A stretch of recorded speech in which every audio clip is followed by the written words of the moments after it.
I have this evergreen growing in front of my house, and I need to trim it back because it's going to be growing into the house, and if it gets about another foot taller, it's going to hit the bottom of the soffit. So in trimming evergreens, they will only grow out from 2 to 3 year old wood. You can see the buds here at the end. There's one there. But when you get back down into the branch a ways, there's no buds. So if you trim back down into this wood, that branch won't grow out any further. So what I'm going to do is I'm going to trim this, like this one right here, back to right here. And when you make a cut, you want to cut it at a 45-degree angle to the branch and about 1/4 of an inch past where it branches off right there. And I'm going to trim this up, and then I will show you the results when I'm done.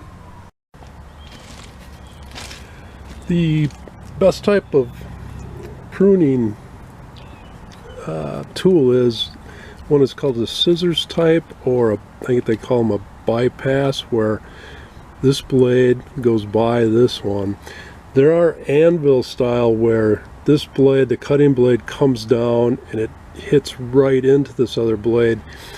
They're not the best to use because they kind of crush and they tear the wood. This one, when you're making a cut, about 1/4 inch past there and at a 45-degree angle, it cuts off really nice. Super clean cut, which is good for the plant because then I can more easily heal up with a nice clean cut.